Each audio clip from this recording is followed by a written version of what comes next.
Hey guys, tonight we begin with the sun-baked, olive oil-slicked world of ancient Greece, a civilization known for philosophy, democracy, and statues that didn't believe in pants. But beneath the legends of Plato, Sparta, and golden temples lies a much harder truth.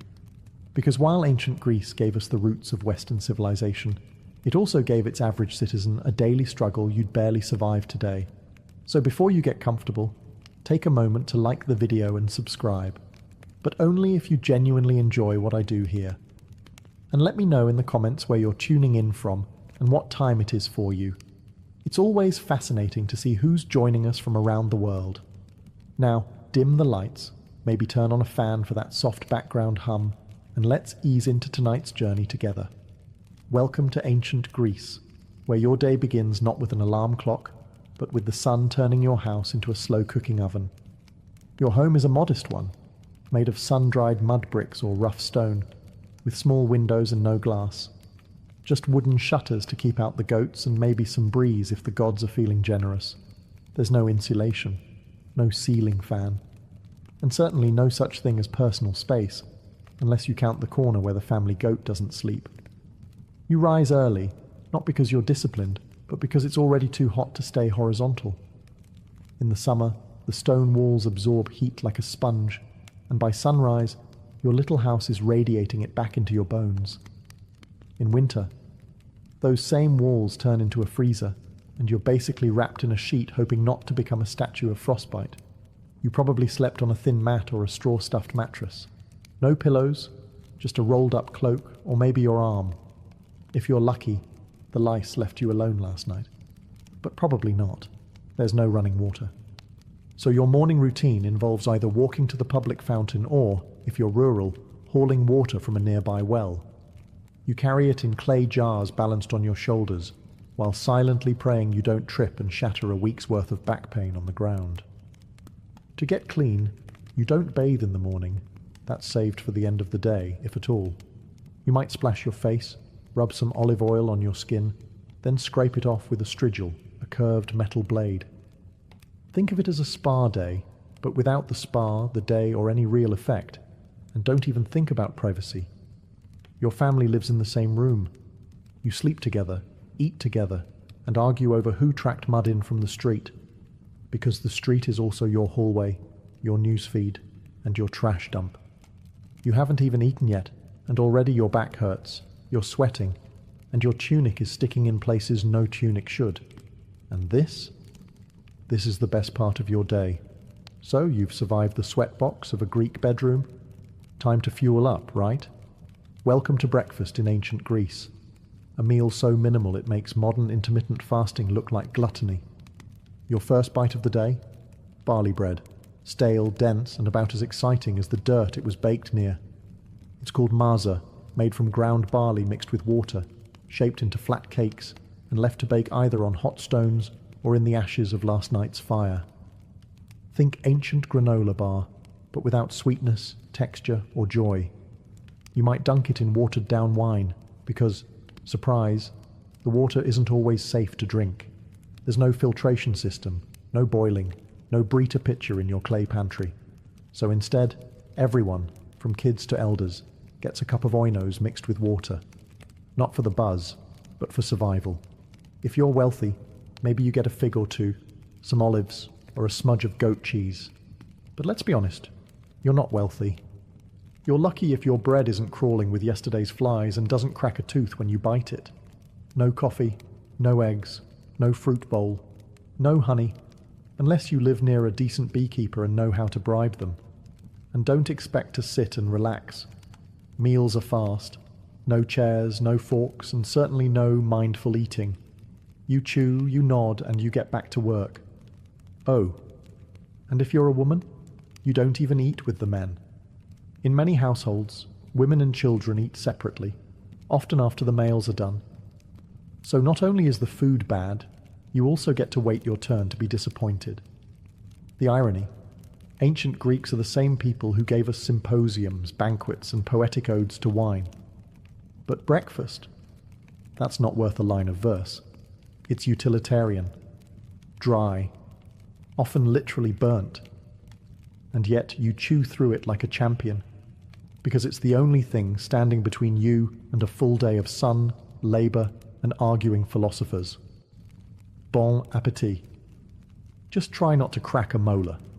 Now that you've choked down your stale barley brick and a splash of wine water, it's time to freshen up, or more accurately, fail to. Because in ancient Greece, hygiene wasn't so much about cleanliness as it was about ritual and oil. And soap? That's a fantasy reserved for future centuries. Your morning bath usually involves pouring cold water over your body at the public fountain or courtyard basin, unless you're lucky enough to live near a bathhouse, which most people don't. There's no shampoo, no minty body wash, and no sponge unless you stole one from a sponge diver in the Aegean. Instead, you turn to olive oil. Yes, oil. You rub it into your skin, not to moisturize, but to collect the dirt and sweat. Then, you scrape it off using a strigil, a curved bronze blade that leaves you less greasy, but still a little questionable. Imagine slathering yourself in salad dressing and then shaving it off.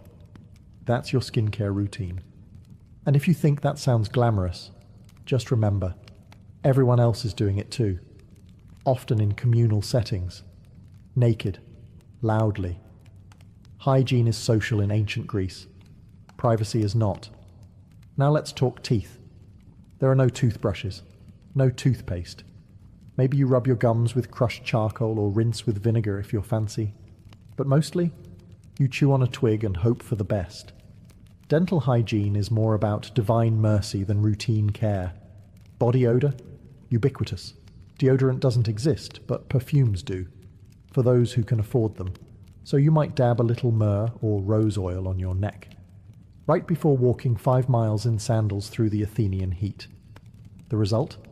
A uniquely Greek blend of musk, dust, and desperation. Laundry? Rare. Clothes are washed by beating them against stones in the river. If you're poor, your tunic probably hasn't seen water since last festival season. In short, hygiene in ancient Greece isn't about looking or smelling good. It's about appearing moderately less revolting than yesterday. The oil and scrape method helps, but only so much when you're sweating in a tunic under a sun that's trying to kill you.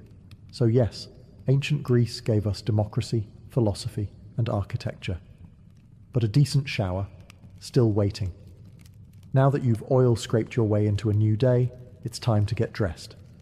And spoiler alert, your ancient Greek wardrobe is minimal at best and comically impractical at worst. You've got 2 options, a chiton or a hymation, both basically oversized linen rectangles that you wrap and pin with a brooch or tie with a belt.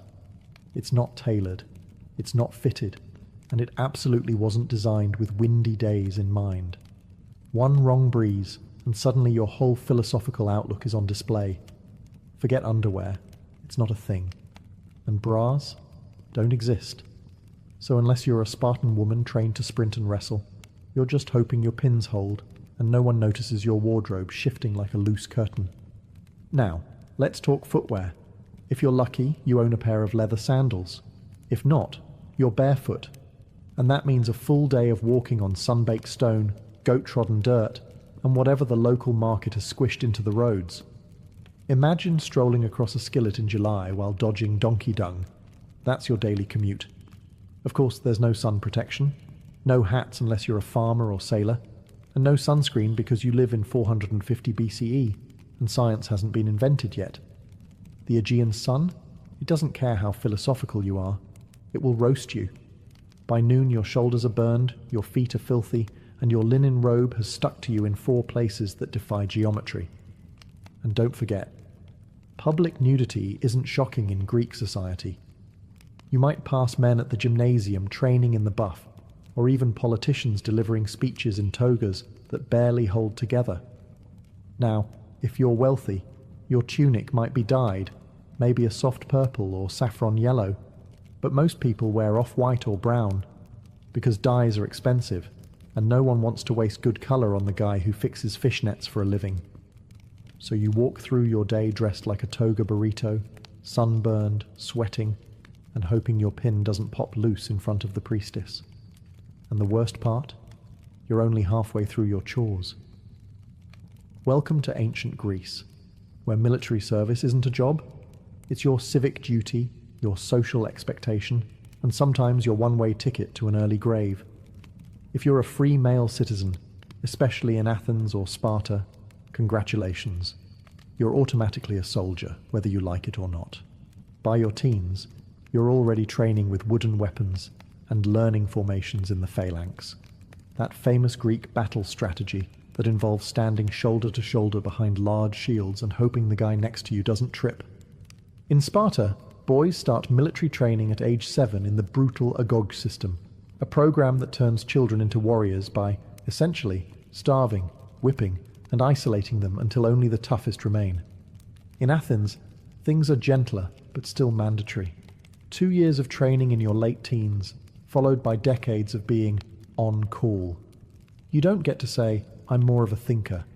Even philosophers like Socrates fought in wars, and not with witty comebacks, with actual weapons. And there's always a war.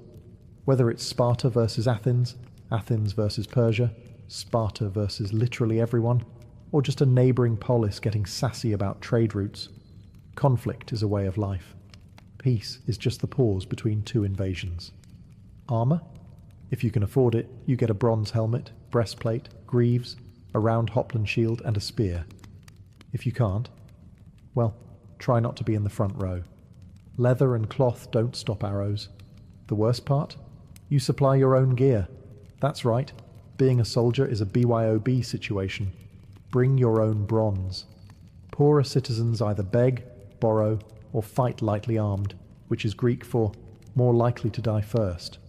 And when you're not fighting, you're preparing, training, cleaning weapons, arguing in the assembly about strategy, or rowing warships for hours as part of the navy. Because yes, those triremes don't paddle themselves. There's no veterans' healthcare, no pensions, no therapy, just scars, limps, and the occasional poorly carved gravestone praising your virtue and courage. If you think life as a man in ancient Greece sounds rough, just wait until you hear about being a woman. In most Greek city-states, especially Athens, women had fewer rights than a pile of decorative urns. You couldn't vote, couldn't hold office, couldn't own land outright, and rarely appeared in public without a male escort. In fact, if people saw you out too often, they might start whispering that you were a courtesan or worse, a Spartan. Let's start with your daily routine. You wake up before sunrise to start the chores. You spin wool, weave cloth, grind grain, fetch water, bake bread, manage the slaves, if your household has any, and raise the children. You're the household CEO, but one without pay, respect, or days off. Your social life? Limited. You don't attend plays. You don't join the philosophical debates. You're not at the gymnasium. That's for naked men only. You're confined mostly to the gynoeceum, the women's quarters, and your contact with the outside world consists of glimpses through latticework windows. Education? If you're lucky, you might learn to read a bit, but mostly you're trained in domestic duties. Philosophy? Rhetoric? Geometry? That's for the boys. Your job is to marry well, have sons, and stay invisible while doing it. Marriage happens young, often in your early teens, to a man twice your age, arranged by your father, who treats you more like a trade agreement than a person. Love is optional. Dowries are mandatory. And when you do have children, your primary value becomes your womb. Now, Sparta was the exception. Spartan women were famously more liberated. They were educated, exercised in public, and could own property. But before you envy them too much, remember, their freedom came from a state-sponsored obsession with warfare and eugenics. Your main job as a Spartan woman? Give birth to strong warriors or face disgrace. And if your husband dies? You can't inherit much. You can't remarry without permission, and your options shrink faster than your social circle. You're stuck, legally, socially, and often physically. So yes, the Greeks worshipped powerful goddesses, Athena, Artemis, Hera, but real women. They were expected to stay quiet, stay home, and stay out of sight. Ancient Athens is hailed as the birthplace of democracy, and yes, technically that's true. But before you get too excited, let's be clear, you probably wouldn't qualify to participate. In fact, the majority of people living in Athens were completely excluded from the democratic process. To vote in the Athenian ecclesia, assembly, you had to be male born to Athenian parents, a citizen, over 18. That means women, foreigners, called metics, slaves and children, who made up nearly 90% of the population, had no political voice whatsoever. That's not democracy for the people. That's democracy for a very specific club of sunburned men in sandals. If you met the criteria, though, you didn't just vote, you were expected to participate constantly. Laws were proposed, debated, and passed in huge assemblies of thousands of citizens. There were no career politicians. Every eligible man was part legislator, part jury member, and part overconfident amateur. You could even be randomly chosen to serve in powerful positions, like running the treasury or serving on a jury, through a lottery system. Which sounds thrilling until you remember there were no qualifications. Your fishmonger might oversee military logistics one day. Your uncle, who still believes in sea monsters, might judge a murder trial tomorrow. And if someone got too powerful, too popular, or just annoyed people the wrong way, ostracism. Once a year, citizens could write a name on a broken piece of pottery, an ostracon, and vote to exile that person for 10 years. No trial, no defense. Just go away, you're getting too famous. And yet, despite its flaws, Athenian democracy was revolutionary. It gave ordinary men a voice, well, some ordinary men, and laid the groundwork for future political systems. But make no mistake, it wasn't fair, and it wasn't inclusive. If you were a woman, silenced. A foreign-born resident who paid taxes, silenced. A slave building the Parthenon, definitely silenced. A philosopher who asked too many questions, possibly executed. Democracy was born in ancient Greece. But if you'd shown up expecting equal rights and inclusive politics, you'd have been escorted out of the assembly and told to bring your own ostracon. In ancient Greece, slavery wasn't just accepted, it was expected. Even modest households had at least one slave. Not because the family was wealthy, but because slavery was so deeply woven into society that it felt as normal as sandals and sunburn. The idea that someone might not own another human being, practically unthinkable. Slaves weren't a specific race or ethnicity. They came from conquered lands, Thracians, Scythians, Syrians, and even fellow Greeks from the wrong city-state at the wrong time. Some were born into slavery, others were prisoners of war, a few were kidnapped and sold. It was a thriving, brutal market, and business was always good. If you lived in Athens, your slave likely did everything. Cooked your meals, fetched your water, cleaned your home, cared for your children, carried your shopping, and stood silently during dinner. Some even handled business affairs or managed the household while the citizen owner lounged at the symposium, sipping diluted wine and debating abstract concepts like justice. Irony level, maximum. In the silver mines of Lorion, slaves, including children, laboured in horrifying conditions, crawling through narrow shafts in total darkness, inhaling toxic dust, and dying slowly for the sake of coins and civic pride. Some slaves were educated. They taught grammar and math, served as scribes, or even managed bank accounts. But make no mistake, they were still property. They could be beaten, branded, sold, or killed on a whim, and had no legal rights. The few who earned freedom, called freedmen, were never truly free. They still owed loyalty to their former masters and were barred from citizenship. No voting, no land ownership, just the hope of a slightly better tomorrow. And unlike later slave systems, there was no widespread abolitionist movement. Philosophers like Aristotle, yes, that Aristotle, justified slavery as natural and necessary. According to him, some people were slaves by nature. Enlightening, isn't it? Ancient Greece gave us ethics, democracy, and philosophy. But all of it was built on the backs of people who were never allowed to speak. never allowed to vote, and never allowed to matter. And that's not a footnote. It's the foundation. Feeling unwell in ancient Greece? That's unfortunate. Because unless you live next door to Hippocrates himself, your healthcare plan includes some vague herbs, divine intervention, and a lot of wishful thinking. Let's start with the basics. There are no hospitals as we know them. If you're sick or injured, you stay home. Maybe a neighbour knows a thing or two about poultices. Maybe a relative remembers a prayer to Asclepius, the god of healing. Maybe your local temple has a snake you can pet for spiritual comfort. That's about it. The most famous Greek doctors were really a mix of herbalist, philosopher, and gambler. They believed in the four humours: blood, phlegm, yellow bile, and black bile.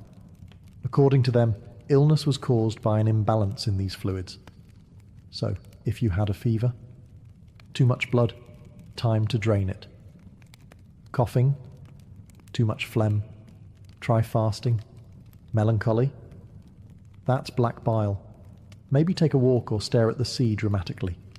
Most treatments were based on trial, error, and garlic. You might be given crushed poppy seeds, good luck with that, boiled figs, or a compress made of vinegar and something someone scraped off a goat. Did it work? Sometimes. Did it hurt? Almost always. Surgery, rare, terrifying, and generally a last resort. Without anesthesia or antiseptics, even a simple cut could go septic and kill you. Tools included iron knives, bone saws, and prayers. Lots of prayers. And if you needed something amputated, hope you brought a leather strap to bite down on.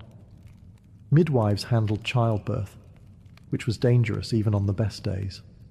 Mortality rates for women and infants were tragically high. One bad birth, one stuck shoulder, one breech baby, and that was it. If you were wealthy, you might summon a travelling physician, someone with an actual scroll and some fancy oils. If you were poor, you relied on local knowledge, street remedies, and sheer resilience, or you simply didn't recover. But hey, at least they believed in rest, clean air, and a balanced diet, so there's that. Ancient Greek medicine gave us the Hippocratic Oath, but it also gave us treatments like drink boiled cabbage water. So yes, healthcare in ancient Greece. Mostly herbs, hope, and hang on. In ancient Greece, theatre wasn't just entertainment, it was a civic duty, a religious ritual, and sometimes a full-contact sport for the soul. Let's start with the good part.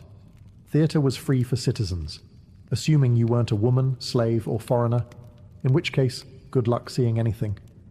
You'd file into an enormous open-air theatre carved into a hillside, like the great Theatre of Dionysus in Athens, shoulder to shoulder with thousands of other sweaty citizens.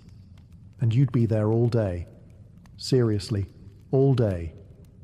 The Dionysia festival ran from dawn until night, with back-to-back plays, tragedies, comedies, and satyr plays. No intermission, no snacks, and certainly no bathroom breaks, unless you counted a bush on the hillside. If you showed up late or acted out, you weren't just frowned at, you could be fined.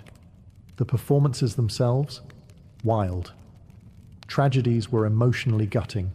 Murder, madness, war, gods destroying families because of one bad decision made 3 generations ago. You didn't come to laugh, you came to weep in unison. Then came the comedies, which weren't exactly light-hearted family fare.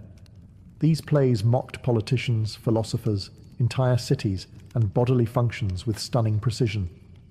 Imagine if Saturday Night Live and a college debate had a baby, then dressed it in a giant phallic costume and sent it on stage. Actors wore towering masks, platform shoes, and exaggerated costumes. All male, of course, even for women's roles. The chorus sang, danced, and shouted commentary, like an ancient Greek version of Twitter, only louder and wearing tunics. And this wasn't passive viewing. The audience was loud. They booed, hissed, threw things, and argued mid-performance. Theatre was democracy with stage lights. If the play offended you, you let them know. If it moved you, you shouted, wept, and maybe re-evaluated your life. At the end of the festival, a jury voted on which playwright won. Imagine spending 3 days crying over Orestes, only to find out some bawdy comedy with a talking pig god took the prize. That's ancient Greece for you. So yes, in the theatre, you were never just watching, you were participating, and possibly throwing olives. So you've survived your tragic all-day theatre binge. Now you wander into the agora, the bustling heart of the city, and stumble right into a man wearing a cloak, holding no shoes, and asking strangers, "What is justice?" Welcome to philosophy. It's everywhere, and it's not optional. In ancient Greece, particularly in Athens, philosophy was the local sport, and the champions were names we now associate with world-changing ideas. Socrates, Plato, Aristotle. Back then, though, they were just eccentric men who talked a lot and made other people feel stupid. Take Socrates. The man made a career out of asking questions that led nowhere and dismantling people's confidence in their own opinions. You might be minding your own business, buying olives or petting a stray goat, and he'd appear, "Do you believe in truth?" I guess. What is truth? Cue 3 hours of mental spiral and a desire to move to Sparta. He never wrote anything down. His student Plato did that. But Socrates left a lasting impression, partly because Athens eventually executed him for being too annoying. Officially, it was corrupting the youth and not believing in the gods. But let's be honest, he probably just wouldn't stop asking questions during dinner. Philosophy wasn't a cozy academic hobby. It was loud, confrontational, and weirdly athletic. Debates happened in public spaces. They were spontaneous, intense, and often ended in hurt feelings or deep existential crises. No microphones, just voices, hands, and enough ego to fill the Parthenon. And if you thought you could just watch, think again. Philosophers loved drawing in random bystanders. You didn't walk past Plato's academy. You were absorbed into it. You said one thing slightly wrong and suddenly became the day's example of unexamined life. Even kids weren't safe. Aristotle tutored Alexander the Great, a teenager who later conquered half the known world. Imagine your high school civics teacher handing you a globe and saying, "Go fix this." So yes, philosophy gave us logic, ethics, science, and political theory. But in ancient Greece, it also gave you a headache, a crisis of identity, and a 70% chance of being publicly humiliated by a man in sandals. So, you've made it in ancient Athens. You're well-spoken, clever, politically active. People like you. Maybe too much. That's your first mistake. Because in Athens, being too popular could get you kicked out of the city for 10 years. Not arrested, not fined, just gone. This wasn't a conspiracy or a backroom deal. It was built into the system. It was called ostracism, and it was perfectly legal, perfectly public, and perfectly terrifying.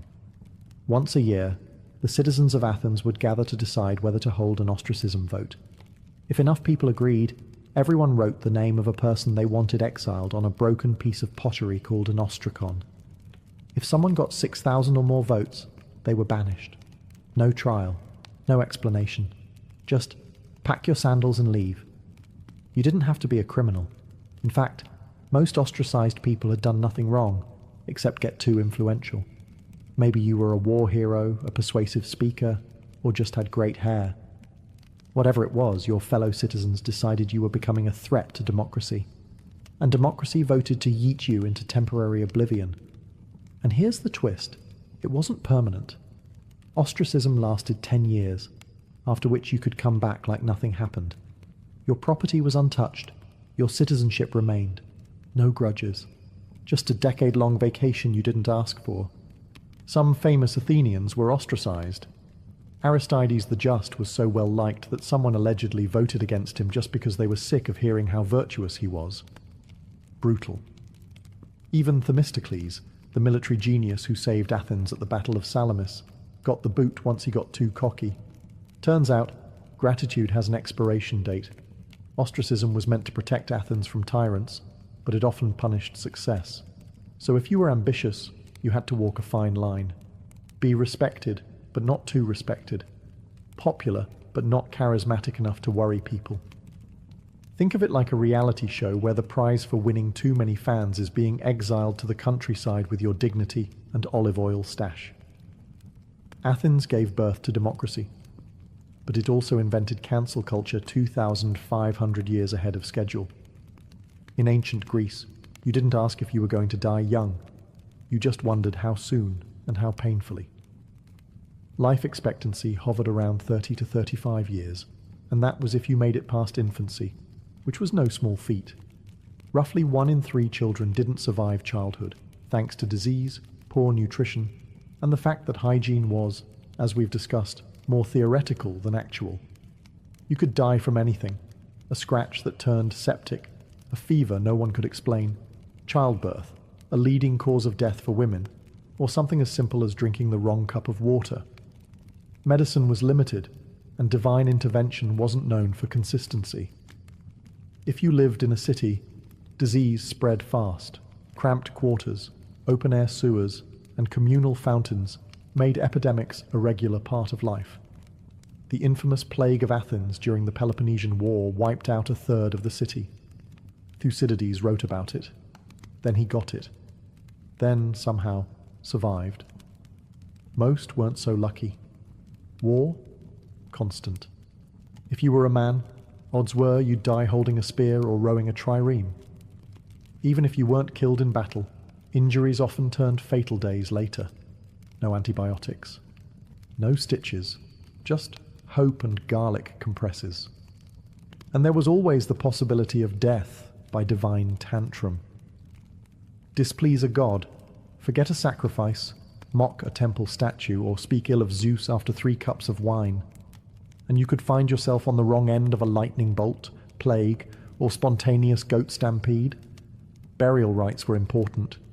If your family couldn't afford a proper funeral, with coins for the ferryman and rituals to secure your spot in the afterlife, you might be dumped outside the city walls, unmarked and forgotten.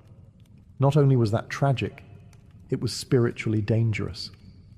The Greeks believed unburied souls wandered eternally, caught between worlds. Death wasn't poetic, it was daily, and it didn't care about your philosophy, your beauty, or your lineage. You could be a slave, a general, or a poet, and still die from a mouldy fig or an angry mosquito. The Greeks had 12 Olympians, and not a single one of them liked you. In theory, ancient Greek religion was all about harmony with the divine, worshipping Zeus, Hera, Athena, Apollo, Artemis, Poseidon, and the rest of the Golden Crew up on Mount Olympus. In practice, it was constant spiritual damage control. These gods weren't peaceful, all-loving deities. They were divine drama queens with superpowers. Forget a sacrifice, they'd ruin your crops. Say the wrong prayer, your ship sinks. Step into the wrong grove, snakebite, plague, famine, take your pick. The gods didn't just demand your loyalty. They demanded perfect timing, flawless rituals, and unblinking obedience. You didn't have weekly temple visits. You had daily rituals, home altars, seasonal festivals, and civic ceremonies. Before planting crops, pray to Demeter, going to war, offer to Ares, travelling by sea. You'd better pour out some wine to Poseidon, and maybe throw in a goat just to be safe. Each god had favourites and grudges. Apollo might protect your city, unless your grandfather offended him once, in which case you're cursed until further notice. Hera was the goddess of marriage, but she also specialised in making mortal women's lives miserable if Zeus so much as looked at them. Athena rewarded wisdom, and also turned people into spiders. Casual. And if the Olympians weren't enough to keep you nervous, there were nymphs, satyrs, spirits, river gods, and monsters lurking around every corner. Step on the wrong patch of sacred land, and suddenly your left leg belongs to a vengeful woodland sprite. But worst of all, you never knew why something bad happened. Was it the wrong offering? The wrong timing? Did you insult a god in a dream? Maybe it was your cousin. Maybe it was something your great-grandfather did. Doesn't matter. The gods work in mysterious and deeply personal ways. And yet, For all the terror, Greek religion was woven into every part of life, from politics to childbirth to the Olympic Games. You feared the gods, yes, but you also depended on them. Their temples were city landmarks, their festivals were national holidays, and their myths explained everything from lightning to love. You didn't believe in gods out of faith. You believed out of survival instinct. So, after everything, the sun-baked homes, the barley-bread breakfasts, the sandal-blistered treks, the wars, plagues, gods, and goat-related traumas. Let's ask the question plainly. Would you last a single day in ancient Greece? Honestly? No. You'd fold before lunch. The heat, the diet, the constant threat of war or divine punishment would wipe that Instagrammable toga fantasy right off your face. You're not used to hauling water before breakfast or squatting over a hole in the ground next to a temple goat. You'd miss your running water, your aspirin, and your right to complain without being exiled by pottery shard. You might love the idea of living among marble statues, brilliant philosophers, and epic poets. But guess what? Those were the 1% of ancient Greece. For everyone else, it was back-breaking labor, limited rights, and frequent funerals. Your democracy? Only if you're a male citizen. Your medicine? Garlic and hope. Your gods? Frequently furious. Your social media? A guy yelling in the agora about justice while waving a fish. And yet, for all of that, the Greeks endured. They built temples that still stand, wrote plays we still perform, debated ideas we still wrestle with, and laid the groundwork for everything from astronomy to ethics. They didn't just survive hardship, they created civilization while sweating through it. You wouldn't last, but they did. Not because life was easy, but because they found ways to make meaning in a world full of chaos. They questioned everything, fought constantly, wrote beautifully, died young, and still, somehow, shaped the modern world. So no, you probably wouldn't make it past your first sunstroke, goat bite, or unsolicited philosophy lesson in the street. But if you did, if you adapted, endured, and listened closely, you'd find yourself standing among some of the most passionate, resilient, and brilliantly flawed people history has ever known. And they wouldn't judge you for struggling. They'd just hand you a tunic, point to the amphorae, and say, "Good, now carry that up a hill." It began with a death and a betrayal. Prasutagus, king of the Iceni tribe in what is now eastern England, had played the Roman game well. He had walked a tightrope for years, ruling as a client king under the shadow of Rome. He had wealth, autonomy, and peace, so long as he stayed useful to the empire. But when he died around 60 AD, he left behind a will that was meant to protect his people. He named the Roman emperor as co-heir alongside his 2 young daughters, hoping this gesture of loyalty would secure their safety and sovereignty. He was wrong. Rome did not honor the will. Rome didn't negotiate. Rome took. Without hesitation, the Roman authorities annexed the Iceni kingdom outright. Their soldiers stormed in and claimed everything: lands, livestock, homes, and treasures. But the theft of wealth wasn't the worst offense. It was what they did next that turned a political insult into a personal hell. They flogged the queen, Boudica, in public. Not just to humiliate her, but to send a message. You are nothing. And if that wasn't enough, they violated her daughters in front of her. This wasn't just a crackdown. It was psychological warfare, the kind meant to break a people's spirit. But it didn't break Boudica. It forged her. Rome believed it had crushed a minor tribal woman beneath its boot. What it had done was awaken a lioness, a queen who would take her pain and reshape it into vengeance, a mother whose rage would soon set cities ablaze, a woman who would remind Rome that even empires bleed. Word of the atrocity spread quickly through Britannia. Other tribes listened. They remembered their own humiliations, their own land losses, their own sons killed in Roman campaigns. Rome thought the tribes divided, scattered. But in that moment, they had one thing in common. Boudicca's fury. What began with Rome violating one queen would soon end with the empire reeling in fear. They had broken a treaty, broken a family, and in doing so, broken the illusion of Roman invincibility in Britannia. This wasn't just a mistake. It was the spark that would ignite one of the most ferocious revolts Rome ever faced. If Rome expected Boudica to fade into silence, they misunderstood everything about her. Boudica wasn't born to obey. She was born to lead.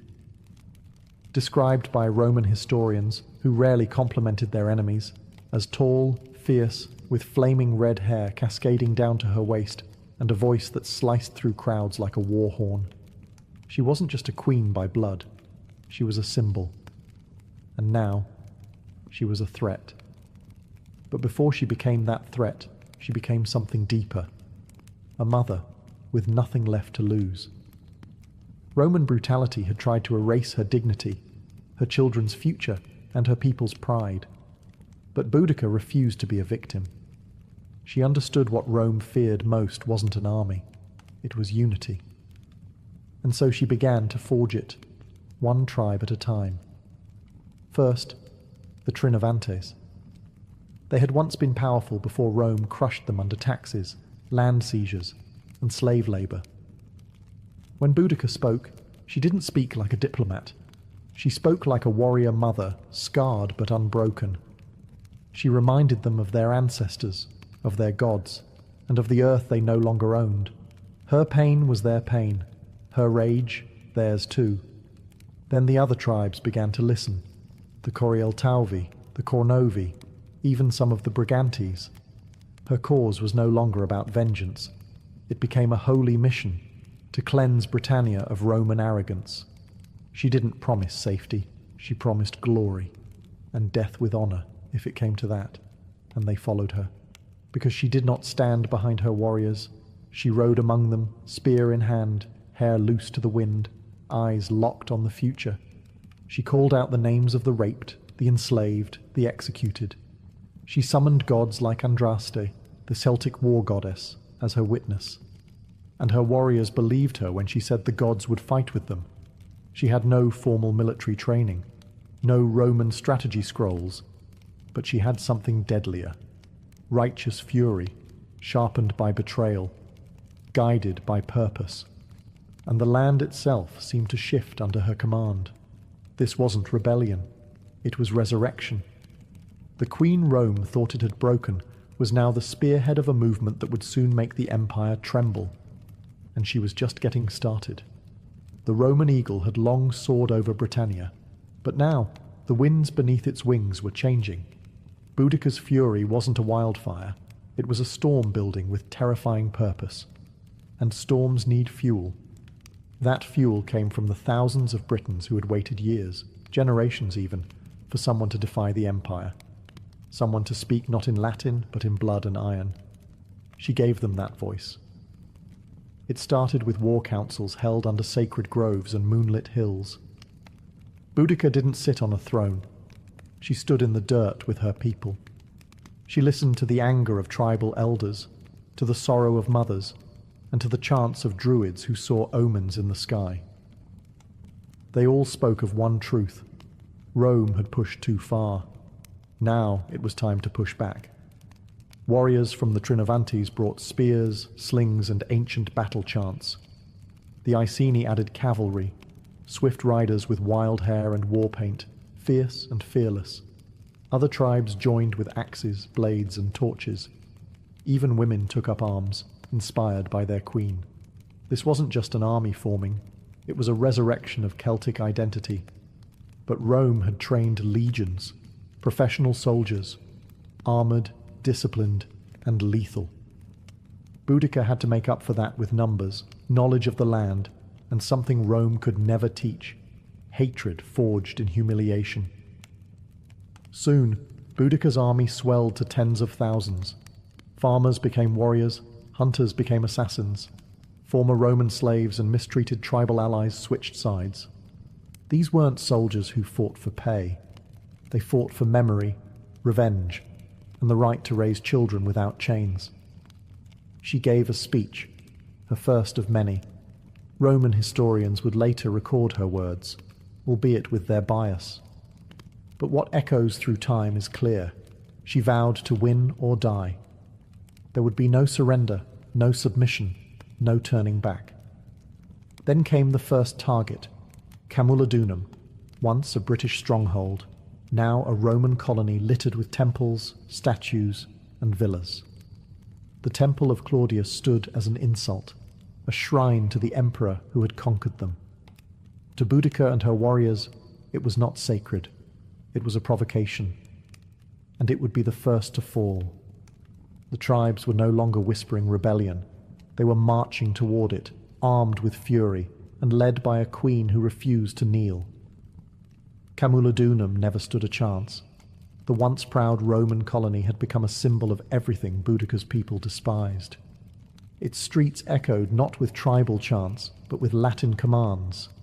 Its buildings rose atop sacred ground, and towering over it all was the Temple of Claudius, a marble mockery built with forced labour, praising the emperor who had subjugated the Britons.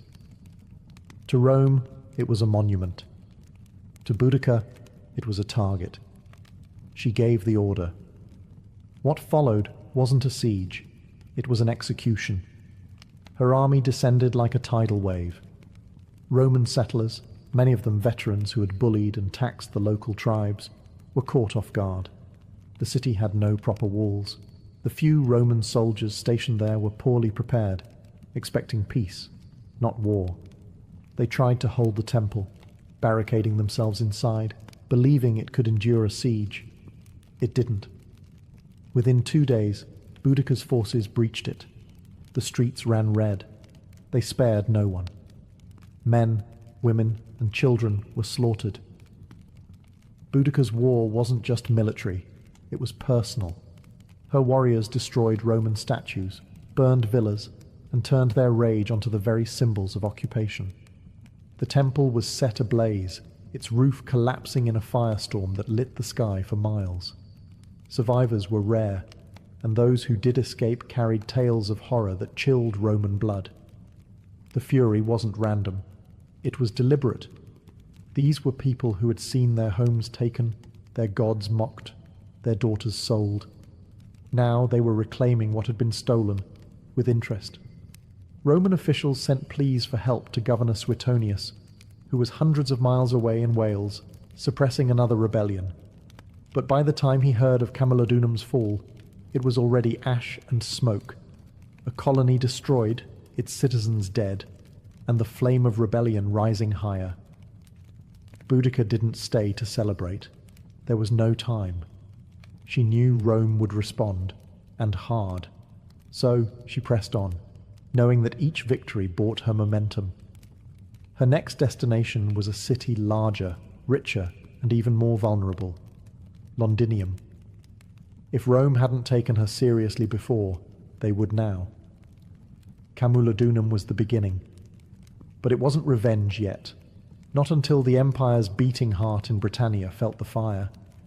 Londinium was the jewel of Roman Britannia.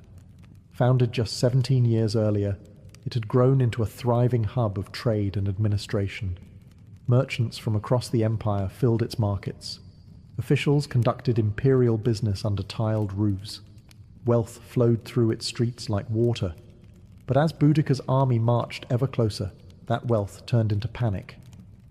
Governor Suetonius, having rushed back from Wales with a small force, arrived just ahead of the rebellion. He looked at Londinium, crowded, sprawling, defenceless, and made a brutal decision. He abandoned it. The Roman legions stationed elsewhere were too far to help. Suetonius couldn't risk his limited troops in a city that couldn't be defended. So he withdrew, taking with him those who could flee. He left behind the old, the sick, the stubborn, and those too slow to believe a woman-led army could bring down Rome. They would learn otherwise. Boudica's forces swept into Londinium like a thunderclap. There were no walls to scale, no gates to breach. The city was open, and she made it bleed. Her warriors tore through streets with the rage of generations. They didn't loot, they didn't occupy, they eradicated. The killing was systematic. Roman citizens were dragged from their homes. Entire families were butchered. Some were impaled, others burned alive in temples. No quarter was given, and no Roman symbol was spared. Villas were torched. Warehouses exploded into flame. The rising smoke could be seen from miles away, curling black against the British sky. This wasn't just a slaughter, it was a statement. The message: Rome is not invincible. Contemporary Roman sources, like Tacitus and Cassius Dio, estimated that tens of thousands died. Some accounts say the brutality exceeded even what occurred at Camulodunum. To Roman minds, this was not just a rebellion, it was apocalypse. And through it all rode Boudica. She did not hide behind commanders. She led. On chariot, flanked by her daughters, she watched as the empire's pride crumbled beneath her. This wasn't senseless violence. To her, it was justice for what Rome had done. To her family, her people, her land. And she wasn't finished. Because ahead of her stood another Roman centre, Verulamium, and beyond that, Rome's full retaliation. Rome had faced rebellions before. It had fought wars across continents, but never had it seen anything quite like Boudica. She wasn't a general trained in tactics. She didn't speak Latin. She didn't wear polished armour. Yet she had burned 2 Roman cities to the ground and butchered thousands, citizens and soldiers alike. And now, as Verulamium, a prosperous Romanized town northwest of Londinium, went up in flames, the empire began to panic. Word of her rampage had reached the Roman Senate. Emperor Nero himself reportedly considered withdrawing entirely from Britannia. Imagine that. An empire that spanned from the deserts of Africa to the mountains of Germania considering retreat because of one woman with a chariot and a cause. That's how much she terrified them. In truth, Boudica's power wasn't just in her army. It was in what she represented. Rome saw itself as unshakable, its cities as eternal, its rule as destiny. But here was a Celtic queen, once beaten and humiliated, now leading a revolt that had reduced entire Roman settlements to ash. Every new city she burned wasn't just a tactical victory, it was a psychological blow. Verulamium followed the same fate as Camulodunum and Londinium. It was rich, Romanized, and completely unfortified. Boudica's warriors slaughtered the inhabitants, destroyed temples, and leveled Roman infrastructure. Archaeological evidence today still shows a thick layer of ash beneath the modern town, a fire that raged with such intensity it left a scar in the earth. But here was the paradox. With each victory, Boudica's war machine grew heavier. Her army swelled, but supply lines thinned. Organization faltered.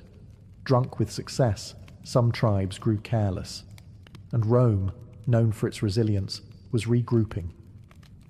Governor Suetonius wasn't idle. He had retreated, yes, but not surrendered. He began gathering reinforcements, pulling battle-hardened legions from across the province. He sought the high ground, studied the terrain, and prepared for one decisive battle. Still, even with Roman strength rebuilding, there was one lingering fear in every soldier's heart. Could they stop her? Because Boudica wasn't just waging war, she was rewriting the story of conquest. And she was proving, city after burning city, that Rome could bleed and queens could strike back. The final confrontation was coming, and the empire held its breath. The fire had spread as far as it could. Now, the storm had to face steel. Governor Gaius Suetonius Paulinus had chosen his battlefield carefully. He wasn't just any Roman officer. He was a survivor. While Boudica's warriors celebrated their victories, Suetonius was calculating. He selected a narrow defile, a tight space bordered by forest and hills, where Boudica's numerical advantage would count for little. His army was small, maybe 10,000 strong, but every man was a trained killer, forged in the discipline of the legions. Boudica's force, on the other hand, was immense. Some sources claim up to 200,000 warriors marched under her banner. But they weren't soldiers. They were farmers, blacksmiths, tribal chiefs, and freedom seekers, inspired but undisciplined. armed with fury, but not formation. They believed numbers would crush Rome like a tide. They were wrong. As Boudicca's army approached, she gave one last speech, standing atop her war chariot, flanked by her daughters.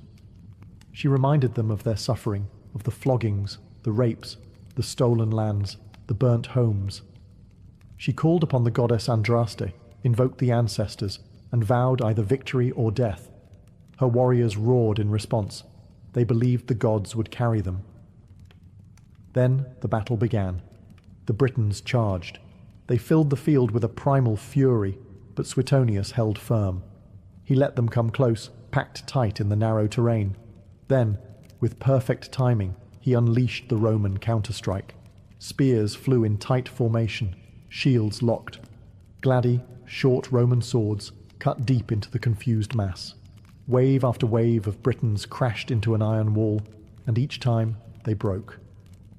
Then the Romans advanced, step by step, disciplined, precise, merciless. Behind the Britons, wagons and families had followed the army, expecting to witness Roman defeat. Instead, they became a fatal obstacle. The warriors couldn't retreat. Panic set in. The narrow battlefield turned into a slaughter. When the dust settled, it was over. Tens of thousands of Britons lay dead. The rebellion was shattered. The empire had bent, but not broken. Boudicca had thrown everything at Rome, and though she lost the battle, the memory of her stand would echo louder than the clash of swords. Her final fate would remain a mystery, but her legend was already immortal. The battlefield was silent, the roar of war replaced by the moans of the dying. Boudicca had lost, not just a battle, but a war she had set ablaze with her own hands. The ground was soaked with the blood of her people, and the ashes of their dreams drifted into the cold Britannic air. And Boudicca, she was nowhere to be found. There are no eyewitness accounts of her final breath, no clear details of her death. Roman historians offer conflicting stories. Some say she took poison, choosing death over capture. Others suggest she fell ill and died quietly in the aftermath. But what they agree on is this: she vanished. No chained queen was ever paraded through the streets of Rome. No public execution, no final humiliation. She simply disappeared, like a storm that burned itself out. But in that disappearance, something extraordinary happened. She became more than a queen. She became myth. Rome, shaken and humiliated by the scale of her rebellion, tried to bury the memory, but it was too late. Boudicca had become a name whispered in tribal songs and echoed in the sacred groves. To the Britons, she was not a defeated rebel. She was a martyr, a goddess of war and vengeance, a mother who had stood against the world's most powerful empire and made it bleed. Even among the Romans, there was reluctant respect. Tacitus, though Roman to the bone, painted her not as a barbarian, but as a formidable leader wronged by the arrogance of empire. Cassius Dio wrote of her commanding presence and terrifying speeches. They feared her, yes, but they also admired her resolve. And across the centuries, Boudicca refused to die. She would rise again in Victorian statues, in poems by Tennyson, in history books, in school lessons. She became a symbol of defiance, especially to women who saw in her story a fire that couldn't be extinguished. Her chariot, spiked wheels tearing across time, became a vehicle of resistance. And so, though her body may be lost to history, her voice never left. It rides with the wind. It screams in the fire. It echoes through every soul that has ever stood against oppression and whispered, "I will not kneel." Centuries have passed since Boudicca vanished into the mists of history, but her shadow still lingers across the British Isles. You can see her name carved into monuments, hear her invoked in political speeches, and feel her presence in the stubborn spirit of a land that never truly forgot her. In London, near Westminster Bridge, a bronze statue shows her standing tall on a war chariot, flanked by her daughters, eyes set on the horizon, wheels raised in defiance. Below her, traffic hums and tourists wander, unaware that they walk in the echoes of her rebellion. But her legacy isn't just about statues, it's about what she represents. Boudica became more than the sum of her battles. She became an eternal question asked of every empire, every oppressor, every ruler who forgets the power of the people. What happens when the silenced rise? She was not perfect. Her revolt was marked by bloodshed and massacres. Tens of thousands died at the hands of her warriors. But history isn't written by saints. It's carved by those who dare to resist. And resistance, by its nature, is rarely clean. Still, what makes Boudica endure is not just her war against Rome. It's the fire she lit in the human imagination. A woman who lost everything and still stood tall. A queen who refused to be defined by the empire that tried to break her. A mother who turned her grief into a sword. Modern historians continue to debate her exact role, her decisions, her motives, but ask any Briton who Boudica was, and they won't recite footnotes. They'll tell you she was the queen who made Rome bleed, the woman who united tribes that had once warred with each other, the warrior who taught the world that dignity can rise even from devastation. And in that, she becomes more than historical figure. She becomes symbol of rebellion, of courage, of the unbreakable will to be free. Because even when Rome rebuilt its cities and redrew its maps, it could not erase her. Her flame still burns, in every fight against tyranny, in every voice that dares to say no, and in every soul that would rather die on their feet than live on their knees. Boudica is gone, but her legend rides forever. To the ancients, illness was never random. It wasn't just about bacteria, viruses, or rogue cells. Those explanations would come thousands of years later. In the ancient world, sickness was a symptom, not of physical failure alone, but of a deeper disturbance. A disruption in balance, a fracture in the harmony between body, mind, soul, and nature. In Mesopotamia, disease was often seen as divine punishment. If someone fell ill, it was believed they had offended a god, broken a taboo, or attracted a curse. Diagnosis began not with symptoms, but with questions. What have you done? Who have you angered? Priests and healers worked together, interpreting omens, casting spells, and prescribing rituals alongside herbal treatments. In ancient China, balance took on a more systematic meaning, through yin and yang and the 5 elements. Health was the state of equilibrium between opposing forces. Too much heat or cold, dryness or moisture would throw the body off. Practitioners of traditional Chinese medicine didn't just treat a cough. They asked when it started, what time of day it worsened, what emotions accompanied it. Healing was holistic. Herbs, acupuncture, and dietary changes were all tools to rebalance the inner cosmos. In Greece, the physician Hippocrates rejected the idea of gods punishing people with disease, yet he too saw health as harmony. His theory of the 4 humours, blood, phlegm, yellow bile, and black bile, dominated Western medicine for centuries. Each humour was linked to a temperament and an element. An excess or deficiency of one would cause both physical symptoms and personality shifts. A melancholic person, for instance, was said to have too much black bile. Across cultures, one thread remained the same. Health meant wholeness. Not just the absence of pain, but the presence of balance.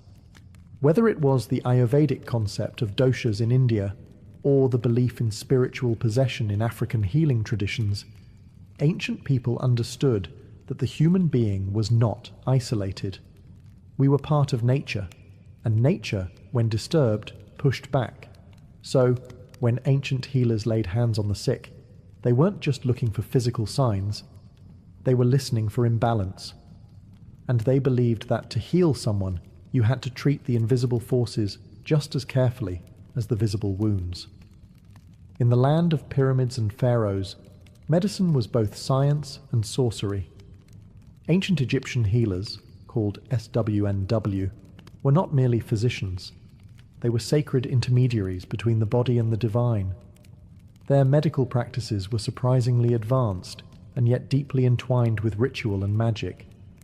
To the Egyptians, the body could bleed, bruise, and break, but its ailments were never purely physical. The spirit, the gods, and even the afterlife played a role in every sickness. Much of what we know comes from medical texts like the Ebers Papyrus, dated around 1550 BCE. This ancient scroll contains hundreds of remedies for everything from toothaches to tumours. Egyptian doctors performed surgeries, set fractures, treated infections, and drained abscesses with copper tools sterilized by fire. They knew how to check pulses, how to observe urine and feces for diagnosis, and how to use a wide variety of herbs, many still in use today, but no treatment began without the blessing of the gods. Thoth, the god of wisdom, was believed to have gifted humanity the secrets of healing. Sekhmet, the lion-headed goddess of war and plague, was both feared and prayed to. She could unleash epidemics or grant recovery. Spells were often recited over a patient as herbs were applied. Words held power. Incantations weren't empty phrases. They were medicine in sound form. One of their greatest tools was honey. It was used as an antiseptic long before bacteria were understood. Wounds were bandaged with it, sometimes combined with resin or lint. Garlic and onions were prescribed for heart health. Castor oil served as a laxative. Even mouldy bread was pressed into infected wounds, a primitive antibiotic, centuries ahead of its time. Egyptian doctors treated not only commoners, but also royalty. Their skills were respected across borders. Neighbouring civilizations would seek out Egyptian physicians for difficult cases. They were, in a way, early specialists. Some focused on the stomach, others on the eyes, or even on spiritual afflictions. But in all their knowledge, there was no separation between the physical and the sacred. A fever might come from the Nile's mosquitoes, or from an angry ghost. Healing the body meant pleasing the gods, purifying the soul, and restoring divine balance. To the ancient Egyptian, a healer's true role wasn't just to cure the illness. It was to restore cosmic order. Long before modern medicine emerged, India was already writing its own story of healing, one that viewed the human body not as a machine, but as a reflection of the cosmos. This ancient system is known as Ayurveda, a Sanskrit word meaning the science of life. Rooted in the Vedic tradition, Ayurveda is more than just a medical practice.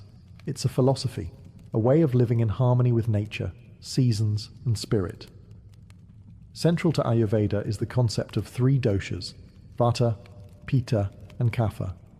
Each represents a unique combination of the five elements: earth, water, fire, air, and ether.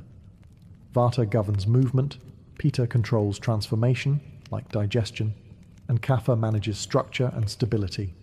Everyone is born with a unique balance of these doshas. Illness, according to Ayurveda, arises when this balance is disturbed, by poor diet, stress, environment, or lifestyle. Ayurvedic texts like the Karaka Samhita and Sushruta Samhita date back over 2,000 years.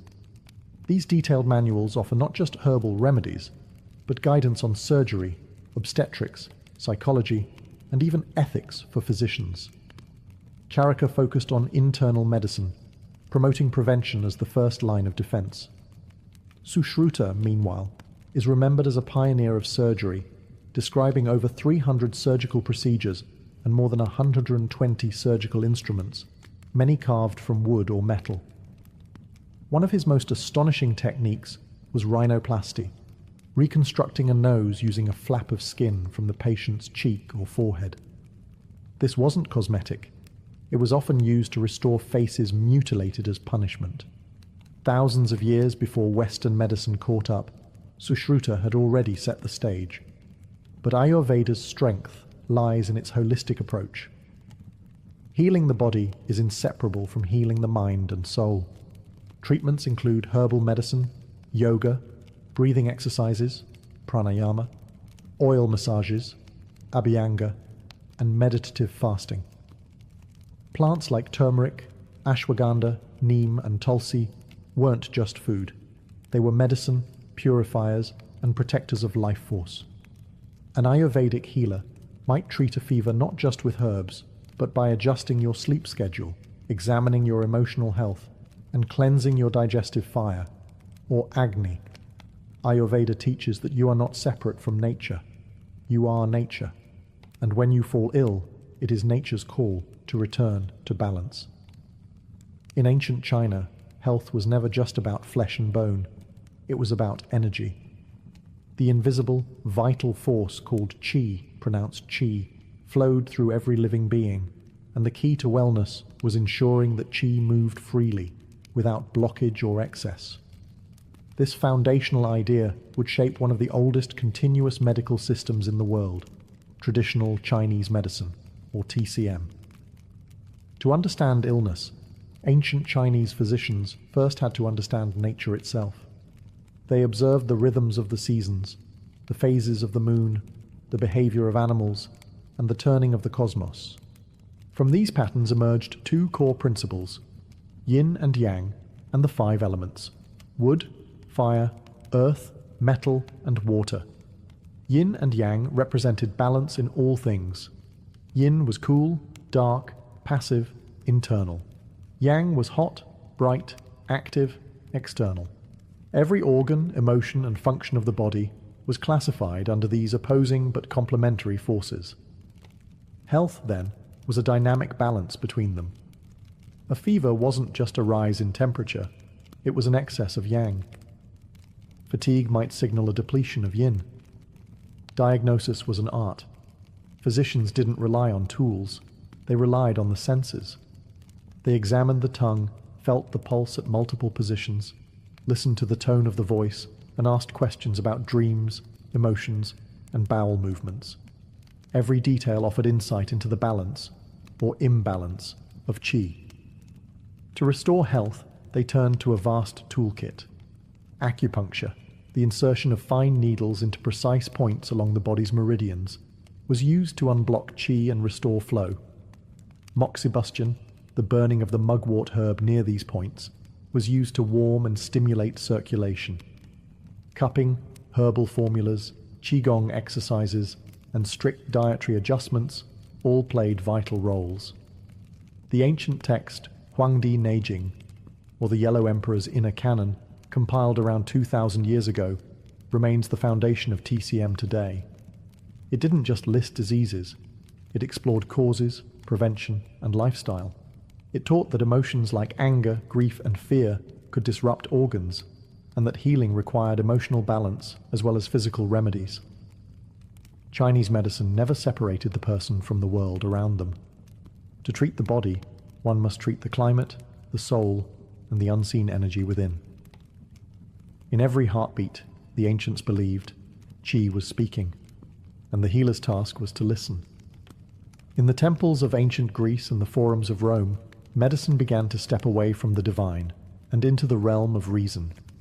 But even here, the body was still seen as a delicate ecosystem, ruled by balance and temperament. And at the center of this worldview stood a theory that would shape Western medicine for over 1,000 years: the four humours. Developed by the Greek physician Hippocrates, and later expanded by Roman doctors like Galen, the theory proposed that the human body was governed by four fluids: blood, phlegm, yellow bile, and black bile. Each humour corresponded to an element: air, water, fire, and earth, and to a specific temperament. A healthy person had these fluids in balance. Illness? It was simply the result of too much or too little of one. If someone was feverish and aggressive, they might have excess yellow bile, a choleric imbalance. A sluggish, pale patient could be suffering from an overload of phlegm, linked to cold and moisture. Treatment, therefore, focused on restoring equilibrium through bloodletting, purging, special diets, and baths. But the Greeks didn't stop at fluids. They also believed in the healing power of observation and environment. The Hippocratic Oath, still echoed in modern medicine, urged physicians to do no harm, to observe their patients carefully, and to treat the whole person, not just the disease. Hippocrates advised his students to consider the seasons, winds, water quality, and even the patient's mood. Healing sanctuaries known as Asclepiae, named after the god Asclepius, dotted the Greek landscape. These were more than hospitals. They were spiritual retreats. Patients slept in sacred dormitories hoping to receive healing dreams. Ritual purification, exercise, diet, and prayer were all part of the cure. It was a space where reason and religion walked hand in hand. In Rome, medical practice evolved further with the rise of Galen, a Greek physician who served gladiators and emperors. He performed dissections on animals to understand anatomy, wrote hundreds of medical texts, and helped standardize humorism across the empire. Though some of his ideas were flawed, Galen's influence endured for centuries. Greco-Roman medicine, for all its mystical origins, began pushing toward a new idea: that the human body was a system. Complex, yes, but knowable. And if understood correctly, it could be brought back into harmony, not through gods alone, but through reason, ritual, and the careful art of healing. Long before written texts and formal schools of medicine, indigenous peoples around the world were healing their communities using a deeper kind of knowledge, one passed down through stories, visions, and hands-on experience with the natural world. For these cultures, medicine wasn't a profession, it was a way of life, woven into daily rituals, seasonal rhythms, and sacred ceremonies. Among Native American tribes, healers were known as medicine men and women, but their role extended far beyond physical treatment.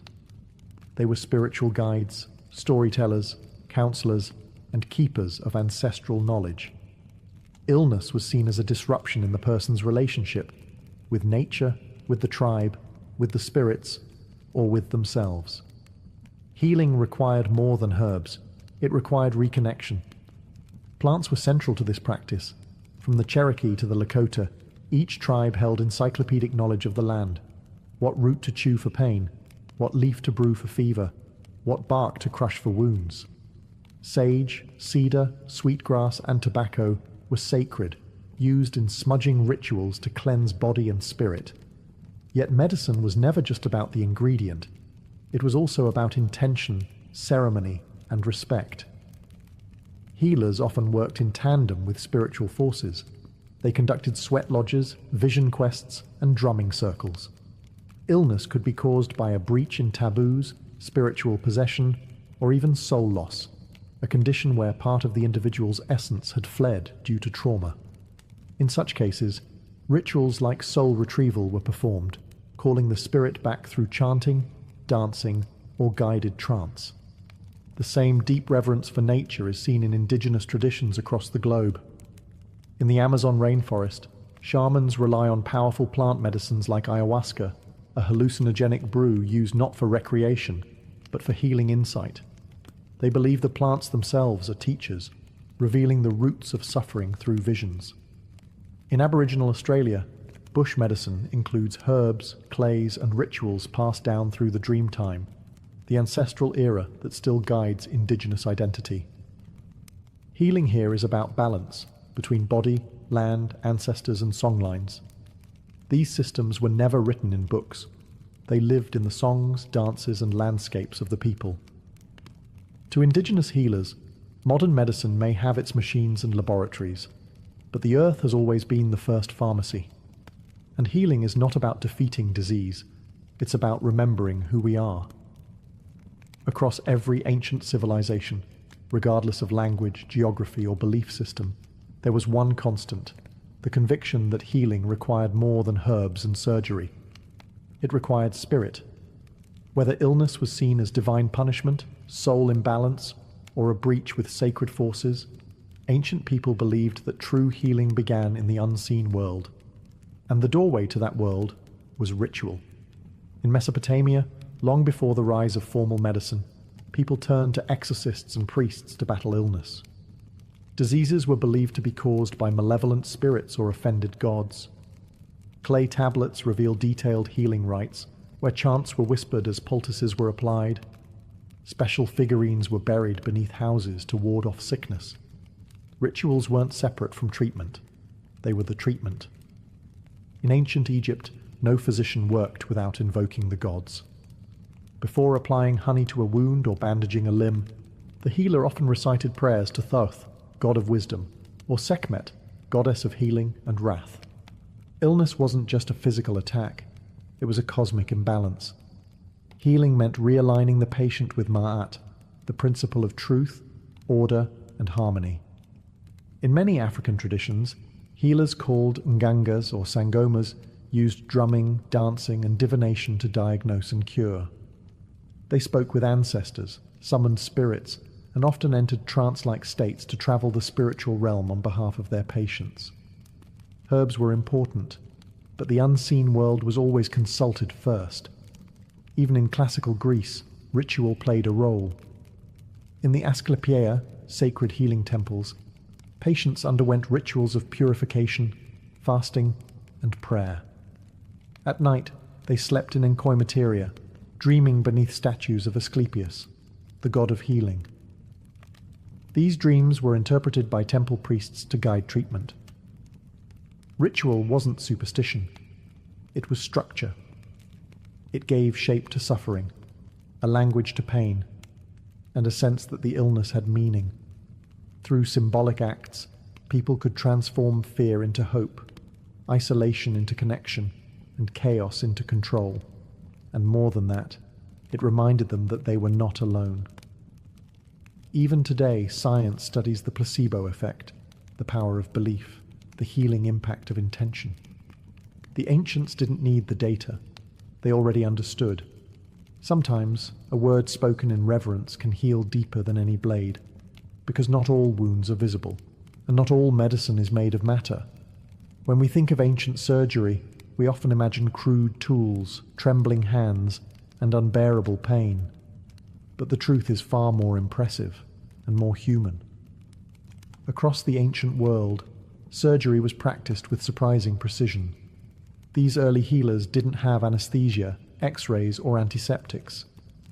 But they had skill, courage, and a remarkable understanding of the body, earned through generations of observation, trial, and often brutal necessity. In India, the Sushruta Samhita, written over 2,000 years ago, detailed more than 300 surgical procedures. Its author, Sushruta, is considered the father of surgery. He described techniques for removing tumors, setting bones, repairing hernias, and even reconstructing noses, a form of plastic surgery. His tools were sharp, varied, and carefully categorized: forceps, scalpels, probes, and needles, many made of iron or stone. Sushruta emphasized hygiene, surgical preparation, and the importance of understanding anatomy through dissection. Though this was often limited to animals, his surgical wisdom spread far beyond India, influencing both Islamic and Western practices centuries later. In ancient Egypt, surgical knowledge blended with ritual. Papyrus texts reveal procedures for stitching wounds, treating dislocated limbs, and draining abscesses. Tools like bronze knives, bone saws, and cauterizing rods have been found in tombs. They even practiced trepanation, cutting a hole in the skull to relieve pressure or treat head injuries. Amazingly, many skulls show signs of healing, meaning the patients survived. Trepanation wasn't limited to Egypt. In pre-Columbian Peru, archaeologists have discovered hundreds of trepanned skulls, often from warriors wounded in battle. Some surgeries were shockingly successful. In certain regions, over 80% of patients survived, based on bone regeneration. These early surgeons may have used coca leaves or fermented maize beer to dull pain, along with herbal antiseptics. In the Greco-Roman world, Galen advanced surgical techniques by studying injured gladiators and dissecting animals. His insights into the nervous system and vascular pathways laid foundations for later anatomy. Roman military surgeons treated wounds on the battlefield with efficiency, using cautery, clamps, and ligatures. While surgery was always dangerous, it was also respected. It was the domain of those brave enough to cut into life itself, hoping to draw health from pain. These weren't butchers, they were artists of the blade. And though their knowledge was incomplete, their legacy lives on every time a scalpel is raised in healing, not harm. Today, we live in a world of digital diagnostics, robotic surgeries, and genetic mapping. We can scan a body in seconds and send prescriptions across oceans with a tap. And yet, in the quiet corners of modern medicine, the whispers of the ancient world still echo. You can find Ayurveda in yoga studios, Chinese herbal formulas in pharmacy aisles, and indigenous smudging ceremonies held in hospitals to honor patients' traditions. Medical students still take a version of the Hippocratic Oath, pledging to do no harm, just as their Greco-Roman predecessors once did.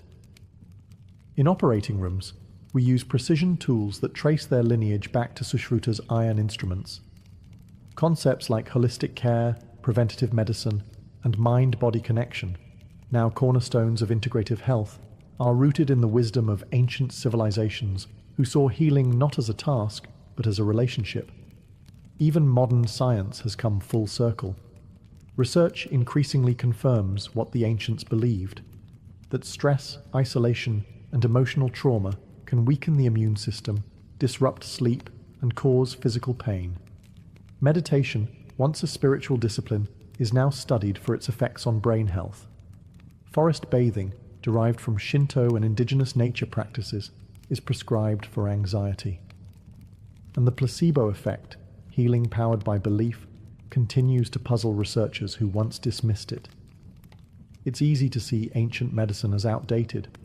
Superstition, folklore, primitive guesswork. But when we look closer, we see something profound. A worldview that treated illness not just as a broken machine, but as a disruption in being, a signal that something, somewhere, was out of harmony. And that idea still matters, because medicine isn't only about treatment, it's about meaning, about comfort, about being seen and understood. The ancients knew this instinctively. Whether they used chants, needles, leaves, or blades, they understood that healing was sacred. Today, as we push further into the future of biotechnology, artificial intelligence, and personalized medicine, perhaps we are not leaving the ancient world behind. Perhaps we are returning to it, with new tools, but the same human heart. A heart that still longs for balance, for wholeness, for healing not just of body, but of spirit. Her name drifts through history like a half-remembered melody, Sappho, a poetess from the island of Lesbos, born sometime around 630 BCE, whose voice once stirred the hearts of listeners under starlit skies, and whose words, even in fragments, still echo with longing. Unlike the grand warriors and kings of ancient Greece, Sappho's fame came not from conquest, but from emotion. Her domain was not the battlefield, but the human soul. She wrote of love and jealousy, beauty and despair, joy and yearning. She captured the fleeting moments, a glance, a blush, a tremble, and held them in verse like pressed flowers, fragile yet eternal. Very little is known of her life. No portraits, no diaries. What we have are traces, a few lines preserved by ancient scholars, quotes embedded in other works, and the ruins of papyrus scrolls lost to time. And yet these fragments shine. The Greek philosopher Plato called her the 10th muse. Centuries later, poets, translators, and dreamers would seek her, piecing her life together like an unfinished song. Sappho was likely born into a noble family on Lesbos, an island in the northeastern Aegean Sea. This was a place of music and learning, where poetry was woven into the fabric of social life. She may have had siblings, a daughter, and even political enemies, though the records are vague. She lived through exile and unrest, moments of silence and moments of song. Her world was one where most women's voices were confined to the home or stifled altogether. But Sappho defied silence. She stood apart, not with rebellion, but with beauty. She wrote in the Aeolic dialect, in short, vivid lyrics designed to be sung to the lyre. Her style was intimate, rich with imagery. Evening star, you bring back all that the shining day has scattered. Words like these outlived empires. And then, as quietly as she appeared in the records, she faded. Much of her work is lost, burned, buried, or dismissed. But what remains proves one thing. She didn't need monuments. Her poems were her monument. And today, when we speak of passion in verse, of love without shame, of longing that defies centuries, we are still whispering the name Sappho. To understand Sappho, you must first understand Lesbos, the island that cradled her voice. Lesbos was no backwater. In the ancient Greek world, it was a flourishing hub of art, music, and philosophy. With its fertile valleys, olive groves, and coastal winds scented with salt and flowers. Lesbos was both a physical paradise and a cultural gem. It wasn't Athens. It didn't need to be. It had its own rhythm, slower, more sensual, and steeped in lyric tradition. Here, music wasn't decoration, it was devotion. The lyre and aulos echoed through homes and temples. Poetry was sung, not read. And in this world of sound and nature, Sappho's voice was born. She lived in the city of Mytilene, the island's bustling heart. Politics thrived here, and so did art. The island boasted poets and philosophers, rival factions and shifting alliances. Sappho herself was once exiled, perhaps to Sicily, amid political unrest. But it was always Lesbos that drew her home. It was her muse. Lesbos was also a space of female community, rare in the ancient world. Aristocratic girls were educated in music, poetry, and ritual. Some scholars believe Sappho led a kind of theasos, a circle or school where young women learned the art of lyric poetry, dance, and devotion to the goddess Aphrodite. This was not formal education as we know it, but a sacred, creative sisterhood. Here, bonds formed that were emotional, intellectual, and possibly romantic. Sappho wrote directly to these women, not as abstract muses, but as real presences in her life. She addressed them by name, mourned their departures, celebrated their beauty, and confessed her love with searing honesty. In one fragment she writes, "I have not had one word from her. I beg you, bring her back to me." These lines don't come from myth or theatre. They come from a lived world, a circle of women singing by lamplight, weaving emotion into song. And though time would later distort her legacy, framing it with scandal or speculation, Lesbos was the soil from which her truth grew. Not just a location on a map, but a cultural cradle of passion, artistry, and female expression. Sappho didn't just live on Lesbos. She became Lesbos, its breath, its heart, its voice. In an age when the great epics of Homer praised gods and heroes, and men filled scrolls with battles and conquests, Sappho wrote about the heart. She didn't sing of war, she sang of a trembling hand, a shy glance, a voice that made her body shiver. She was one of the first poets in Western history to write in the first person, I, not just narrating events, but feeling them. And what she felt was love, longing, jealousy, tenderness, and desire. Most astonishing of all, she wrote as a woman, to women, about women. In ancient Greece, a woman's voice was often confined to the home, or silenced entirely. Public life, literature, politics, philosophy, these belonged to men. But Sappho stepped outside those walls, not with rebellion, but with rhythm. Her poetry did not demand space, it created its own. A private universe where emotion was not weakness, but power. And within that space, she did something radical. She named the women she loved. She didn't reduce them to symbols. She didn't speak in metaphor alone. She remembered their laughter, their perfume, the way they braided their hair. In one fragment, she describes the sensation of seeing a beloved. He is equal to the gods, that man who sits beside you, who listens to your sweet voice and watches your lovely laughter. Oh, it makes my heart beat fast.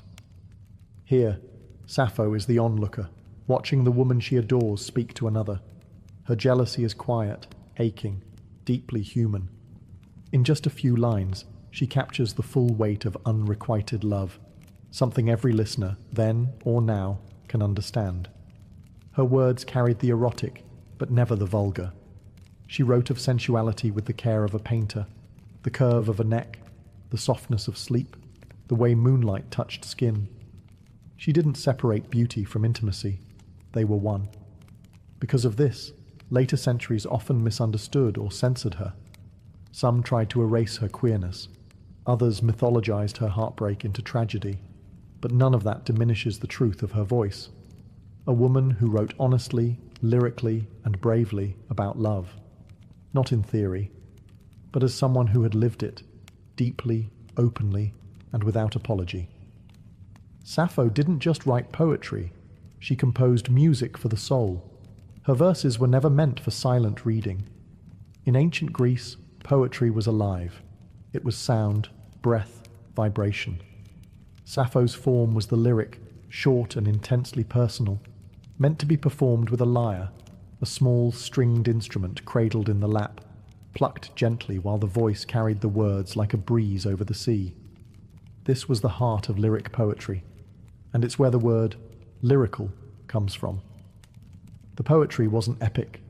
It didn't tell long tales of war and gods.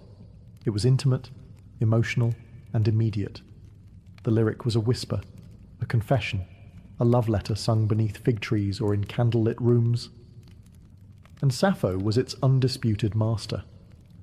Her poems were crafted in Aeolic Greek, a regional dialect rich in softness and rhythm. Her preferred meter, now called the Sapphic stanza, flowed with a particular beat. 3 long lines followed by a shorter, punchy one, like a sigh at the end of a longing thought. It was subtle and musical, like the rising and falling of breath during a quiet moment between lovers. She would have performed these songs surrounded by women, students, companions, maybe even priestesses. These gatherings, possibly ritual or educational in nature, were also spaces of freedom, spaces where emotion, song, and body were not fragmented but whole. Through these performances, Sappho trained others in the art of composition, creating not just poems, but a culture. We can only imagine what it sounded like: the soft twang of strings, the clear rise of her voice, the stillness of listeners hanging on each syllable. Many of her poems open not with statements, but with questions or invocations, like the start of a conversation or a prayer. Come to me now, O golden-throned Aphrodite, and free me from hard care. These were poems that reached up, to gods, and inward, to desire. And yet, they feel surprisingly modern. You could set them to music today, and they'd still stir something raw and real. Sappho turned poetry into song. And in doing so, she reminded the world that emotion is music, that every heartache, every thrill of touch or tremble of voice deserves a melody. And hers is one still echoing centuries later. For every line of Sappho's poetry we have today, dozens, perhaps hundreds, are lost.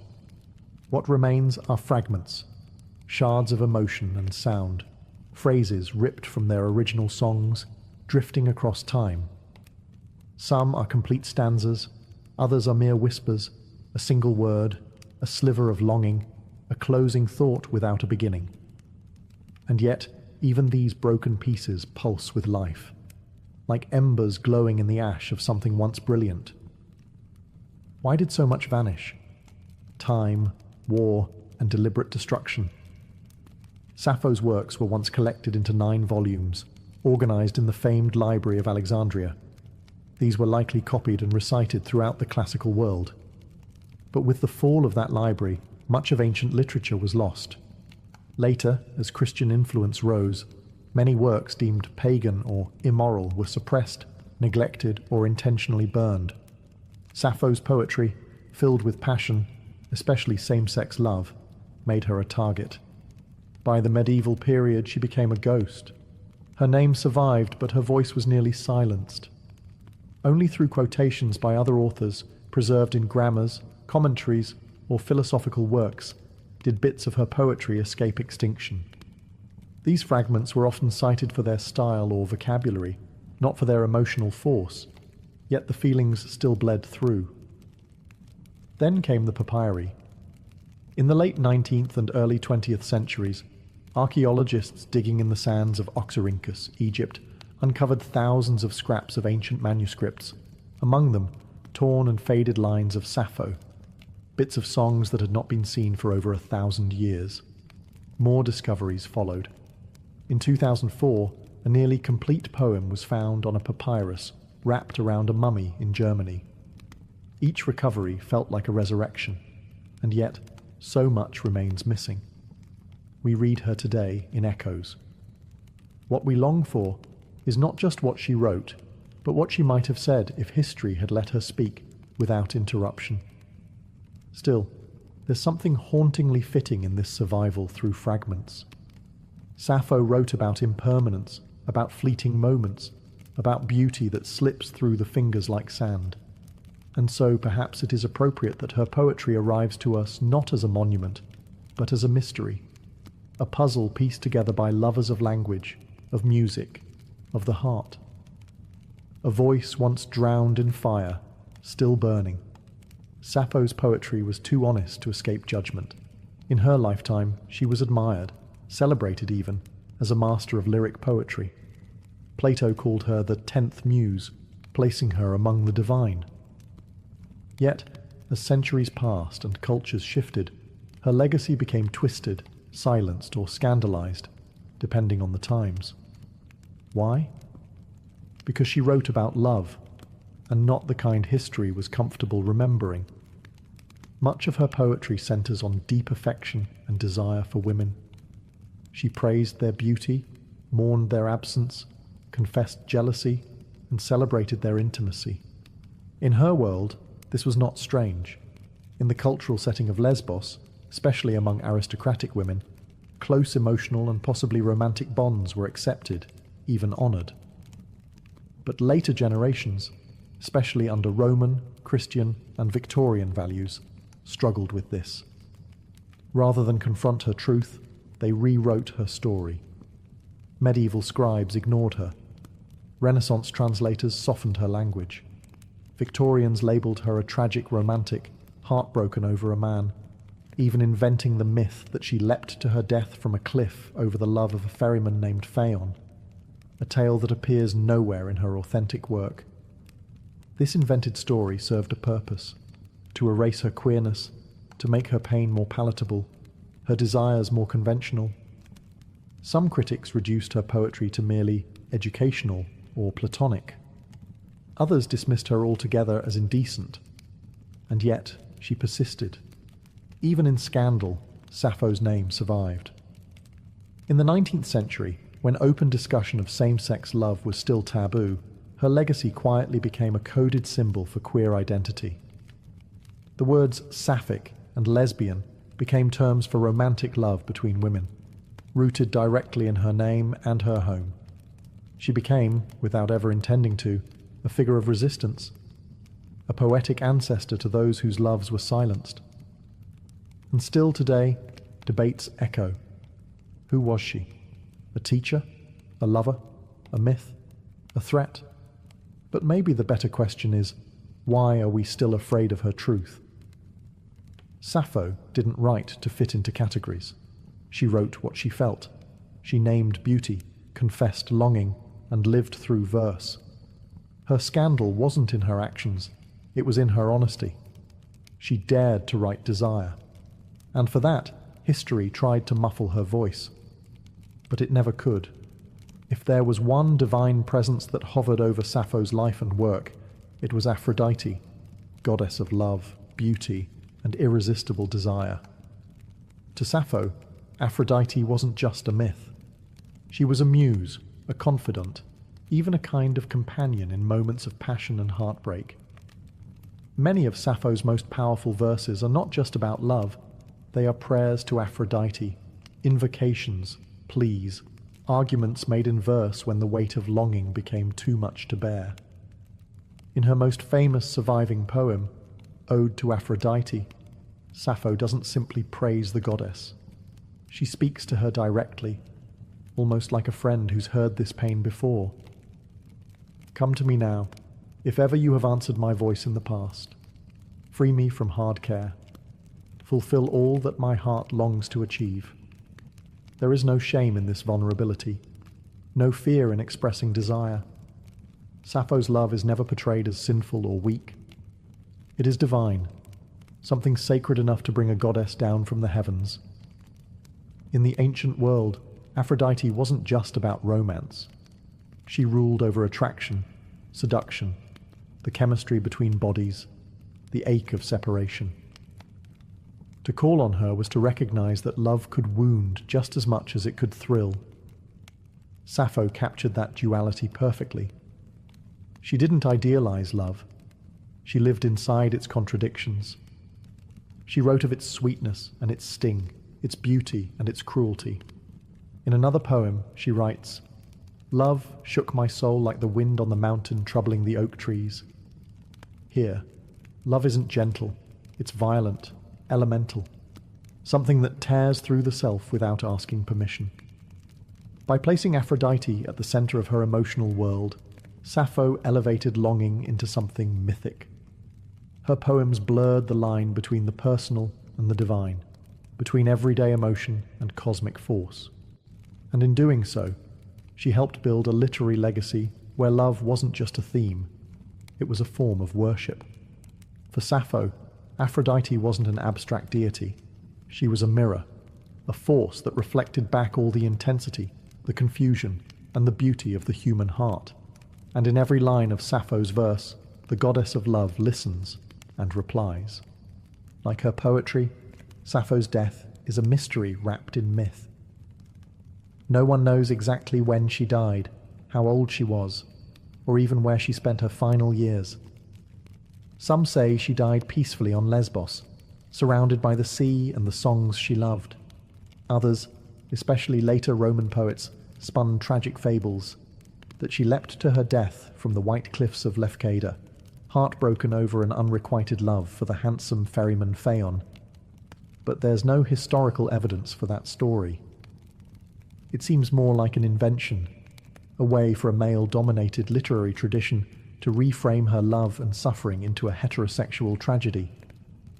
It turned the powerful, poetic voice of a woman who loved women into a victim of unreturned affection for a man. A neat ending, perhaps, but a false one. The truth is simpler and more profound. Sappho disappeared as quietly as she arrived. After her death, her work lived on for centuries. She was studied by philosophers, quoted by playwrights, and sung in performances across the ancient Greek world. Her poetry was preserved in 9 books, a treasure trove of lyric verse. For a time, her fame rivaled Homer's, but history is not kind to voices that challenge its norms. With the rise of the Roman Empire and, later, the dominance of Christian moral codes, Sappho's openly emotional and sensual poems, especially those celebrating female love, fell out of favour. Her writings were no longer recopied, her volumes left to decay in libraries that would eventually burn or crumble. Some believe her works were intentionally destroyed by early church officials who saw her songs as dangerous. By the Middle Ages, her name remained, but her words were mostly gone. It would take over 1,000 years before fragments of her verses resurfaced, unearthed from Egyptian trash heaps or quoted in ancient grammars. Piece by piece, she was reborn, not through myth, but through survival. Her death may be lost to time, but her disappearance was never total. She lingered in whispers, in stolen lines scribbled in margins, in the persistent ache of voices that refused to be forgotten. Sappho didn't need a heroic death. Her poems were already immortal, and in the gaps where her words once lived, we can still feel the shape of her spirit. Yearning, unfinished, but never truly gone. Sappho's life may be lost in shadows, her verses scattered and incomplete, but her influence has never dimmed. If anything, it has only grown stronger, like a candle that flickers but refuses to go out. In every age, someone has rediscovered her. In the Renaissance, scholars pored over her fragments, marveling at her delicate command of emotion. In the Romantic era, poets like Byron and Shelley invoked her name. In the 19th and 20th centuries, as conversations around gender and identity began to reawaken, Sappho became a symbol of queer resilience, of feminine artistry, of emotional freedom. Her name lives on in language itself. Sapphic, used to describe romantic love between women. Lesbian, taken from the island of her birth, now a global identity. These words are not just terms, they are echoes of her life, proof that a voice can ripple across millennia and still reshape how we understand love and expression. Artists, writers, and musicians continue to be drawn to her. Painters have imagined her at the lyre, bathed in moonlight. Poets have translated her again and again, each version seeking the pulse beneath the words. Modern authors have reimagined her, reclaimed her, resurrected her in novels, songs, and plays. And through it all, one thing remains clear. Sappho speaks to something universal. It doesn't matter that her poems are broken. It doesn't matter that her biography is blurred. What matters is the emotion that burns beneath the words, the trembling joy of desire, the ache of separation, the sacredness of beauty. These are feelings we all carry. She just found a way to sing them. Perhaps that's her true immortality. Not the marble statues or the scholarly footnotes, but the way a few lines from over 2,000 years ago can still make someone pause, breathe, and feel less alone. Sappho's gift was never just poetry, it was presence. She made feeling an art. She made longing a form of truth. And in doing so, she became more than a poet. She became a mirror for anyone who has ever loved quietly, deeply, or in defiance of the world. And as long as human hearts break and heal through language, Sappho will remain, not just remembered, but felt